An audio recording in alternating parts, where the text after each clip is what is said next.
കനത്ത മഴയിൽ കുന്നിടിഞ്ഞു വീണ് വീട് തകർന്നിട്ടും മണ്ണും കല്ലും നീക്കം ചെയ്യാൻ അനുമതി നൽകുന്നില്ല എന്ന് പരാതി. തൃശൂർ പൂളാലിക്കലിലെ ഫിലിപ്പും കുടുംബവുമാണ് അന്തിയുറങ്ങാൻ ഇടമില്ലാത്ത അവസ്ഥയിൽ നരകിക്കുന്നത്. നവംബർ 4 പെരുമഴ, വൈദ്യുതിയില്ല. ഹാളിനുള്ളിൽ ഒരു മെഴുകുതിരി വെളിച്ചത്തിന് കീഴിലായിരുന്നു ഫിലിപ്പും ഭാര്യ ജോമോളും സഹോദരൻ ജോബിയും. ഞൊടിയുടെ കാതടപ്പിക്കുന്ന വലിയ ശബ്ദം. നിമിഷങ്ങൾക്കകം കുന്നിടിഞ്ഞ് കല്ലും മണ്ണും കുത്തിയൊലിച്ചു വീണ് വീടിന്റെ ഒരു ഭാഗം പൂർണ്ണമായും മൺകൂനയായി. ഞാൻ അനിയനും ഉണ്ടായിരുന്നു. അനിയൻ ഭക്ഷണം കഴിച്ചിട്ട് അവിടെ ഇരിക്കുമായിരുന്നു. അപ്പത്തേക്ക് അനിയൻ കിടക്കാൻ വേണ്ടി ഇരുന്നപ്പോൾ അനിയൻ പറഞ്ഞു, ചേച്ചി ഞാൻ കിടക്കാൻ പോകുന്നു. അപ്പോൾ ഞങ്ങൾ ഇവിടെ ഇരുന്ന് വർത്താനം പറഞ്ഞ സമയത്താണ് ഒച്ച കേട്ടത്.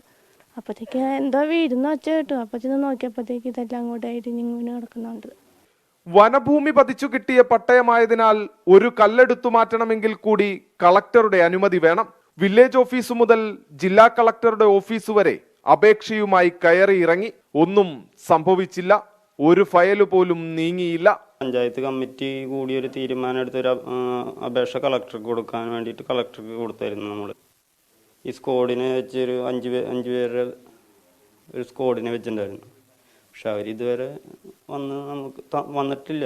സ്ഥലപരിശോധനയ്ക്കായി കളക്ടർ വിവിധ വകുപ്പുകളിലെ ഉദ്യോഗസ്ഥരെ ഉൾപ്പെടുത്തി പ്രത്യേക സ്ക്വാഡ് രൂപീകരിച്ചതും കടലാസിലൊതുങ്ങി. 1960 ഭൂമി പതിവ് ചട്ടപ്രകാരം പട്ടയഭൂമിയിലെ മണ്ണ് നീക്കം ചെയ്യാനായിട്ട് പറ്റില്ല എന്നുള്ള നിയമം ഇപ്പോൾ നിലനിൽക്കുന്നുണ്ട്.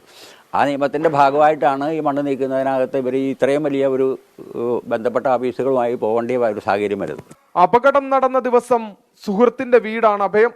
ഇനിയും എത്ര നാൾ ഇവിടെ കഴിയണമെന്നാണ് ഈ കുടുംബം ചോദിക്കുന്നത്. വർഷങ്ങളോളം സ്വരുക്കൂട്ടിയുണ്ടാക്കിയ വീടെന്ന സ്വപ്നമാണ് ഒരു മഴക്കാലത്ത് ഇതുപോലെ തകർന്നടിഞ്ഞത്.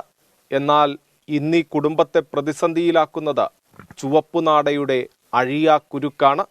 ക്യാമറാമാൻ ബിനേഷ് ബാബുരാജിനൊപ്പം സൂരജ് സജി, 24 അഞ്ചിന്റെ വജ്രത്തിളക്കം.